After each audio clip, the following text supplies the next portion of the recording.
This is the Fractal Meshify 3. It ranges from $140 to $220 depending on the level of integrated atmospheric lighting that you want. But to be fair to them, it does actually look pretty good with the angular mesh front panel. And good news up front with this, we actually like this one overall. So it has some interesting features. For example, this scoop at the bottom front of the power supply shroud that pushes air up into the GPU, and it actually helps in our thermal testing that we did. They've also gone through this extra attention to detail effort of integrating the filter for the power supply into the foot of the case. And then on the back side of the case, they have these cable aligner clips that they're calling them, with also a very deep cable management channel. But those are the clips, and they really help kind of hold the huge amounts of cables that we have with the replacement cables and the extensions that we're using. So it's interesting, but there's something curious about the Meshify 3, which is that it was supposed to launch months ago, and it was quietly pulled from the launch timing. Now, the case was pulled at the last minute because of this. Multiple reviewers, including us in our notes, noticed that these PCIe slots were too tight for GPUs to slot properly. It's an issue we had recorded in note-taking for the review, and we were about to film it when Fractal sent an email to all the reviewers that it was halting the launch. Fractal manually reworked this. Now, this is the right move because it stops issues from getting to customers, so that much is good. But now more than ever, that's complicated things for Fractal because originally it was going to launch before the highest of the tariffs, and now it's launching into them. Fractal says that for now, MSRP remains unchanged, but we have a whole 3-hour video documenting the tariffs if you want to learn more about that.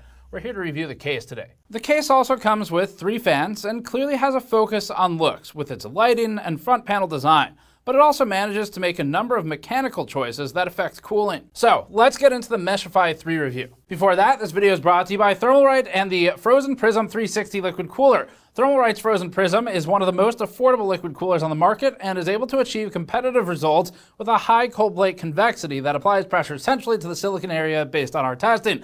This works on both AMD and Intel. We previously benchmarked the Frozen Prism and found that it's overall competitive for its price point. The cooler comes in a few color variations, it has a blackout option and an RGB option, and it's the cheapest liquid cooler we've tested anytime recently that still hits performance markers. Learn more at the link in the description below. So this is the 3rd generation of Fractal's Meshify cases. Years ago, so in 2017, it launched the Meshify C, and that case got a lot of attention, and it was for the front panel design. Now, this wasn't the best cooling case we had. Unfortunately, the Meshify name, it really didn't live up to the mesh part of it too well. It's for all the reasons we talked about back then, but it was still an overall well-accepted case. They later launched the Meshify 2 Compact, and these cases were $90 for the Meshify C and $110 for the Meshify 2 Compact, which we also reviewed at the time.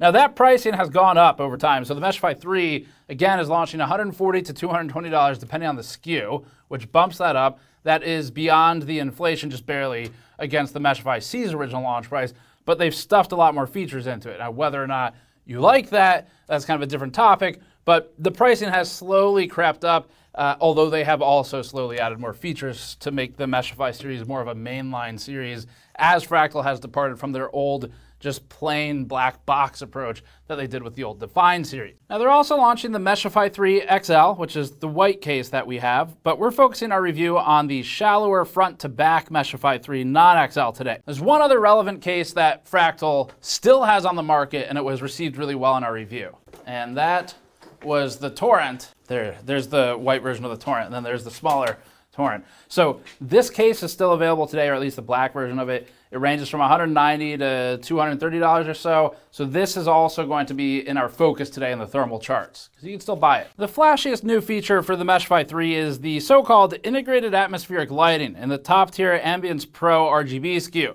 Fractal also has committed to proprietary connectors for these cases, which we're not thrilled about.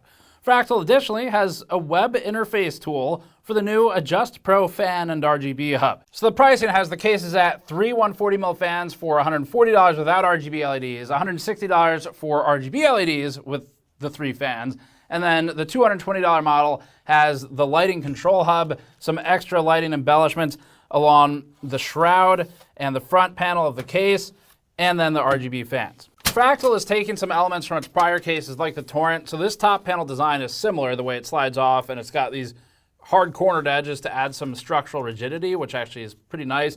Unfortunately, part of that also is this huge piece of plastic. So this is eating a ton of the area of the mesh filter on the top panel, and that will affect the performance. It's probably supposed to help just kind of stabilize the material, though. They have this pull tab on the back. It's kind of a canvasy material. And then on the front of the case, the front in some ways is similar to what they've done with the North. So that isn't too different from what everyone does. It just pulls off the front. But then with this ambience RGB LED version of the case, they're using pogo pins to socket in and get power to the front panel for the LED strip that's in this panel. And pogo pins or pin-to-pad contacts we're huge fans of here, because that means when you pull it out, you don't have a cable running to the front panel. It used to be that they were all hot glued into the cases, and that seems to be gone now, so that's good. There are 3 plastic cable aligners that can be snapped over the main cable channel in the back as well. We found them to be well placed and surprisingly sturdy, even with large bundles of power supply cables wedged between them. Our only complaint is that they're keyed for no discernible reason other than the visual one of preventing users from flipping the Fractal logo upside down. The cable management space behind the motherboard is a uniform depth at just over 3 centimeters across the entire case. There's a massive cutout above the motherboard as well that runs its entire length for the motherboard tray, although the cutout at the bottom is undersized and difficult to use when an ATX board is installed. Overall, cable management is above average thanks to the cable aligners and the amount of space, with some Velcro straps on the back for exterior cable management. And then as shown in the beginning, the power supply shroud front half of it terminates in this air guide that is meant to scoop air from the lowest fan up and into the GPU, so it ends up mostly hitting right where the GPU is positioned. And it reminds us a little bit of the NZXT toilet bowl fan from the 2022 H5 Flow, but more so the extremely similar optional power supply cover plate from Corsair's old 5000D Airflow. The 5000D Airflow single intake fan wasn't positioned to make that part matter though, whereas the Meshify 3's intake heavy configuration will actually benefit. Now, the only dust filter in the case is the power supply filter, because this front panel just uses that ultrafine mesh where there's no additional filtration behind it. And we've always been okay with that as long as the mesh is sufficiently small for the holes while retaining a higher porosity in total. Because that allows kind of the best combination of acoustics to performance while still limiting dust ingress. But the way they did the filter down here, as we showed earlier, it's really well done. This is totally unnecessary and is really just a showcase of attention to detail on a finer element of the case that we can respect, even though it is a completely unnecessary step. It's nicer to make it have a handle like that than we've seen in most other cases. So that we can appreciate. Drives can be mounted to a set of adjustable brackets behind the motherboard tray. Fractal has provided a complicated compatibility matrix, but basically, you can either fit up to 2 3.5-inch drives or 4 2.5-inch drives. An additional 2 2.5-inch drives can be attached directly to the floor of the case underneath the air guide, but if you use those slots, you may want to leave the air guide out to make the cables accessible. Now on the cooling side and the functional side, there's something that they've done really well with the fans. So the front can fit either 120s or 140s. It comes with these fans, these are 140s. And the rails are designed in a way to rotate and fit either one of them. So if you look on the inside or the outside of the case, but internally here, one of the key things you can see is that the fans are not obstructed by the rails that they're mounted to. And this is not always the case when multiple sizes are supported, because a lot of times they'll do 2 sets of rails, and one of those, if you're using the larger fans, the one for the smallest fans will at least slightly overlap the blades, and they should punch holes in it to help reduce the amount of impedance to flow. What Fractal has done is just make it so you can rotate or move the rails so that they get completely out of the way of the fan. So this is another great attention to detail point. It maximizes the performance and the airflow while still supporting smaller fans than what are included. The only downside is that there's little freedom to reposition the fans here. All Meshify 3 SKUs ship with 3 front fans pre-installed, so this is less of an issue than it would be on a bare chassis. When fans are installed on the rails, the fans and rails can be removed as a single unit by undoing 2 screws, which is also awesome. The removable top bracket is extremely easy to work with and fits radiators up to 280 millimeters with plenty of room. Simultaneously installing a 360 mm radiator at the front of the case would technically be possible using standard 30 millimeter thick rads, but without much room left for fittings, fans, or thicker radiators, so we really don't recommend that. Fractal notes that the front mount is compatible with 360mm or 3x120 radiators of up to 420mm total length with the air guide or 445mm without it. Critically though, this does not mean support for 420 or 3x140mm radiators. If any radiators are installed at the front of the case, the cable bar has to be shifted back, which makes it harder to route the cables for power. In addition, maximum GPU length in the Meshify 3 is already only 349mm, and installing a front radiator directly eats that clearance. We recommend relying on the top radiator slot or moving up to the Meshify 3 XL if you really need the space for liquid cooling, and especially for longer cards. Along the same lines, Fractal claims compatibility with so-called eATX boards up to 277mm wide, but that describes the maximum size that can be installed without completely blocking the cable cutouts. Realistically, if you want to install anything even slightly larger than ATX, you should be looking at the Meshify 3 XL instead. Even with a normal ATX board, we shifted the cable bar all the way forward to leave space for the 24-pin power cable. As a finer detail point, there's also something we've been complaining about with Fractal's cases for a while, and they've resolved it with this, where they've finally added a small plastic tab to the side panels so they can be secured with a screw if you're moving it or shipping it or whatever, taking it outside to blow the dust out, stuff like that. So it's nice to be able to secure the panels now properly the case. And it's a smaller attention to detail thing and something we've been complaining about. So credit to Fractal for adding that in. Now, the fans and LEDs for this case are actually really complicated in some strange ways. So we're gonna have a whole section dedicated to that. But I want to get into the thermals first because it's really interesting for this case. Our thermal results with the stock fans are representative of the cases with the RGB fans. So the spec for the RGB and the non-RGB fans in the Meshify 3 cases, it's slightly different, where the CFM is lower. So the flow is lower for the RGB fans, but Fractal says that the static pressure is higher, and that will slightly affect the results. That means that the testing we're doing today with the RGB fans, it is fully representative of the two variants of this case with RGB LED fans, and then the one without them, it'll be at least slightly different. Now, we think it's gonna be mostly comparable still, because the big thing here is sort of the physicality of the layout, but that's an important point to know if you're buying the non-RGB variant. Now, for reasons we'll explain in the fan control section, we had no way to skip the fan hub and connect the fans directly to the motherboard this time as we usually would for testing. We validated, however, that the fans reached their max rated speed of 1800 RPM, plus or minus 10% with the laser tachometer. However, the tach signal sent back by the Fractal Adjust Pro hub doesn't line up with the standard 4-pole fan behavior. In this way, hardware info reports 2295 RPM, when the laser tachometer reports closer to 1800 RPM. There's a big difference. Fractal's software also reports closer to 1800 RPM, and the laser tach is the one that we know is correct. So the hardware info reading of these fans, at least right now when we're filming this, is inaccurate. So we didn't use it for that. As for focus comparison cases today, we'll mostly look at the $150 Antec C8 ARGB in the charts, the $180 Flux Pro as a close match, and then the closest match in appearance and function might actually be Fractal's own $170 currently Torrent Compact RGB. We haven't added the Torrent Compact back into our charts since our testing overall, but in our original review, it performed similarly to the larger original Torrent, which we do have in our charts, so we can use that as a rough equivalent, and it's not distant in price anyway. And we have plenty of other cases in the charts as well, so you could pause as always if you want to look at something else in the charts. For a comparison in thermals, let's get into the numbers. We'll start with noise-normalized thermals. We use our hemianechoic chamber that we spent $250,000 building for validating the noise levels, which allows us to heavily control for the noise floor and get super accurate capture down to the most minor differences in case layout, which is super useful today actually with that power supply shroud. This is the chart. The Fractal Meshify 3 dominates here, planting itself as the new chart leader, and within error of the prior leaders.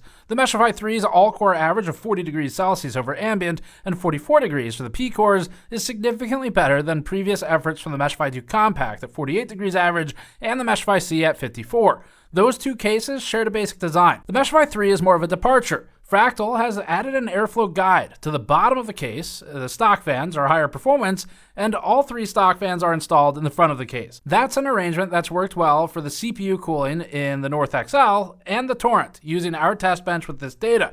And evidently, it works extremely well in the Meshify 3, which is now the coolest case on the chart. The Torrent was a little warmer than the Meshify 3 at 42 degrees above ambient, while the Meshify 3 is instead tied with the previous best results from the Lian Li Lancool 216 and Lancool 207. The Antec Flux Pro is a case that Fractal is likely specifically targeting for competition, and like the Lian Li cases, it's within 1 degree of the Meshify 3. This test is a weak point for the Antec C8 ARGB, which averaged 50 degrees due to the bottom intake layout. Here's the chart for GPU thermals when noise normalizing. GPU cooling performance in the Meshify 3 was also strong. The equivalent cases from the previous Meshify generations didn't have particularly strong stock performance, with the Meshify 2 Compact averaging 52 degrees above ambient for the GPU, and the Meshify C averaging 57. This is still noise normalized, so it's not purely a matter of more powerful fans in the Meshify 3, which averaged 43 degrees for the GPU and 46 for the GPU memory. Judging by the performance of the North XL and the Torrent here, it seems possible that the Meshify 3's air guide actually does do something.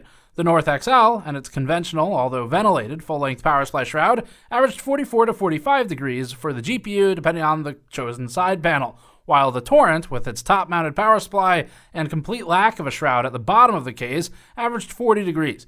The Meshify 3, with its shroud and air guide, averaged 43, right in the middle. There are more variables at work here, though, so we need another test to know for sure, and that'll be next. As for the other highlighted competitors, the Antec C8 ARGB averaged 42 degrees, and the Flux Pro averaged 41. Technically, they both beat the Meshify 3's 43-degree average, but they're all among the best performing results on this chart. As part of our full-speed testing, we ran a test pass with a cardboard box extension taped onto the end of the power supply shroud to bring it up to flush with the front intake fans, as is more typical. This test is at full-speed case fans and controlled CPU and GPU fans as usual. Without this extension, the GPU in the Meshify 3 averaged 41 degrees above ambient versus 45 with it. That's a significant increase with the extension, and it shows that it made sense for Fractal to shorten the shroud and angle it up like a skate ramp or something. It's like a dirt jump. Adding the extension also raised noise levels from a baseline of 37.5 dBA to 38.7 dBA, which we can only really confidently state is a real difference because of our investments into the hemianechoic chamber and our test equipment. This is a real change. Although hardly detectable to the human ear, it is a real one, and some people might notice it.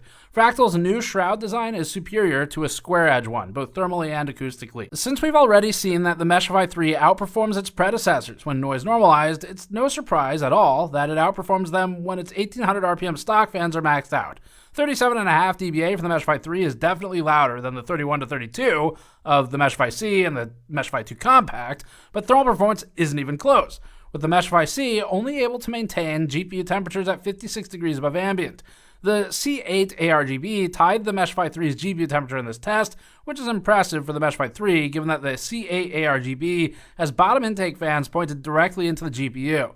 The stock Flux Pro and Torrent remain chart toppers at 38 degrees and 39 degrees respectively, thanks to their overkill stock fans. This is also evident from the noise levels, with the Torrent's powerful fans pushing it to a maximum of 42.3 dBA to the stock Meshify 3's 37.5 dBA. Standardized fan testing is next. All of the Meshify 3 SKUs ship with fans, so we're just going to use the standardized fan test as an opportunity to compare directly against the previous Meshify generations when they have the same loadout. The Meshify 3 has 3 defined 140mm fan mounting locations at the front, so rather than sticking our two 140mm intake fans somewhere in the middle, we were forced to pick either the upper 2 or the lower 2 slots. The Meshify C and Meshify 2 Compact both had GPU averages of 47 degrees above ambient, while the Meshify 3 literally bookended the chart at 41 with the fans in the lower slots and 53 with them in the upper slots. If you alter the stock configuration, be sure to at least keep one fan in the bottom slot at the front of the case. On to CPU thermals. While using standardized fans, there wasn't much difference in CPU thermals between the upper and lower slot tests, although the upper slot technically did better with an all-core average of 39 degrees. The lower slot arrangement is preferable due to the GPU thermals we just discussed. The Meshify C and Meshify 2 Compact tied at 41 degrees all-core, not that far from the Meshify 3's 40-degree average. Returning to the noise-normalized results, the Meshify 3 tied the Flux Pro for the best VRM temperature on the chart at 27 degrees above ambient. That's significantly better than its predecessors at 35 degrees for the Meshify 2 Compact and 39 for the Meshify C. The Torrent averaged 29 degrees, and the C8 ARGB with its bottom intake layout averaged 33. The ventilated case roof and airflow definitely help here. The SPD hub, or the RAM temperature average, was better, with the Meshify 3's average of 20 degrees above ambient beating all other stock case results on the chart. The Torrent at 21 degrees and the Flux Pro at 22 were also high performers, while the C8 ARGB's more GPU-focused cooling left it with a warmer 24-degree average. And now we're back to the topic of fans and LEDs. The Momentum RGB fans connect through daisy-chained USB Type-C connectors. Fractal describes the connector as, quote, proprietary USB-C, end quote, meaning that the connectors are just USB-shaped. Out of convenience, the fans are not USB devices. This part confused us, so here's the breakdown. The regular Meshify 3's fans use regular 4-pin PWM fan connectors. The Meshify 3 RGB's fans use Fractal proprietary connectors, but they're pre-routed with an adapter that terminates in a regular 4-pin and a 3-pin ARGB connector so the fans can be connected to a normal motherboard out of the box. The Meshify 3 Ambience Pro RGB has the same fans as the other RGB SKU, but they're pre-routed to Fractal's Adjust Pro hub. As they call it, legacy splitter cable is included for output, so the regular ARGB devices can be daisy-chained onto Fractal's devices. But the input adapter cable from the Meshify 3 RGB is not included. In other words, if you get the Ambience Pro RGB, you're using the hub, or waiting for Fractal to sell an adapter cable separately. The Adjust Pro hub can be controlled through a web tool or Microsoft's dynamic lighting feature. Fractal can get away with using a simple web interface because the Pro hub is just a USB device, so it doesn't need low-level access to control the motherboard's fan and RGB headers. There's no launch on startup bloatware, and the settings can save locally to the hub. Currently, the app claims to be fully compatible with Chrome, Opera, and Edge, but not Firefox. A sustained internet connection is not required for this. We were glad to see the dynamic lighting compatibility, even if it's not perfect. For instance, if you enable dynamic lighting, it breaks Fractal's tool. And if you haven't activated Windows, then you can't disable dynamic lighting without editing the registry. Fractal software has a selection of prefab lighting patterns to show off the Gen 2 lighting, but the default Northern Lights pattern is probably our favorite here. The indirect lighting around the edges of the front panel and across the power supply shroud are mostly striking in a dark room. It's just unfortunate that such a big part of the case's appeal is limited to the $220 version. Bottom line up front, again, we like the Meshify 3. Overall, they've done well with it. And as reviewers who don't normally comment a whole lot on the looks of cases, this case, when it's got the LEDs going on it for this variant, it actually looks pretty good. They've done a good job with how they've managed. Now, this is an ambitious thing to do from behind the case, but it's okay. We're very experienced here. It's taken 16 years to get to that point. You're welcome. The case, from a look standpoint, though, they have done well with it. We like how it came out. There are some back and forth issues we have with it, as always, though. As for the more immediate difficult points, first off, the Meshify C launched at $90, and the Meshify 2 Compact was $110. Those weren't the lowest prices in context, but the Meshify C in particular was on the affordable end of the scale, even for that time. Given that Fractal picked the Meshify 3 MSRP well before the new tariffs, we do think that these are going to go up. The Meshify 3 isn't in the medium budget tier you might assume based on the history of the series. If you're looking for cases in that vein, Lian Li has options like the Lancool 217, while Antec has some equivalents to the Meshify 3 RGB, like the C8 ARGB and Flux Pro. That's not to say that the Meshify 3 isn't worth the money, just that it is embattled on all sides. There's a lot of options in this price category, which is good for consumers. The build quality is on par with what we expect from Fractal based on the last few years' worth of cases like the North and Torrent. It's built well. Thermal performance was extremely good, and although the specs are different for the non-RGB fans as we've explained, we feel pretty safe in assuming that the performance thermally is also good for the non-RGB case variants. Based on that, the $140 and $160 options are the most competitive. As for the Lancool 217, that's probably one of the next ones we're going to review, if not the next one, and that is on our list. So we have it in, we're working on testing it. That'll be a competitor to this. If you don't need to buy right now, you might want to wait and see how that one does. I'm not being like coy with it. I have not tested it yet. We haven't gone through it yet. So we'll see how it turns out. But that's the next one. As for the $220 Ambience Pro RGB SKU, you're basically paying $60 to $80 for lights. Now, the lights look good, and we like how the lights look. But that's a big price jump. So it's really going to be a personal decision how much you value those lights. From a thermal standpoint, again, although they'd be slightly different, just mechanically and looking at the specs, the cases are going to be close enough that you can assume roughly the same thermal performance between them. So if you want to consider the Ambience Pro RGB with the extra cost for the lighting, we think you should really also consider, or at least research, the Haven HS420, which is, depending on the tariff situation, not too distant or maybe distant in pricing, but it's worth a look. And then the Height Y70, if you can buy one. You're probably going to struggle to get one in the US because Height has stopped shipments into the US for a lot of its products. Stuff that was on pre-order still coming in, but for now at least they've paused those shipments, so you may struggle if you're in the US, but over 60% of our audience is not in the US. So the Height Y70 would be worth looking into as well. And then also check Fractal's documentation if you're looking into the RGB version of the case and you're particular about software and RGB software in particular, because it's not always the easiest, and you should be aware of how it behaves to make sure you're going to be happy with it, and how the software ecosystem and connectors all work together before you commit to it. But you can check out our reviews on the competition for this on the channel. We've looked already at the Flux Pro, the C8, the Y70 if you're not in the US, and then Corsair's Frame 4000D may be interesting as well on sort of the cheaper side of things right now. And otherwise, we've got plenty more coming. So thanks for watching. As always, subscribe for more. Go to store.gamersnexus.net. Overall, we like this case. And if you want to support our work independently reviewing and analyzing data, testing stuff, you can go to the store and grab something like one of our new B-Stock mod mats, which allowed us to get large mod mats onto the store for a cheaper price than we've ever listed them for before. And that also directly supports the work we're doing while getting you a cool PC building work surface to work on. Or patreon.com/gamersnexus to throw a few bucks our way. We've posted some new Patrons Ask GN episodes. Thanks for watching. We'll see you all next time.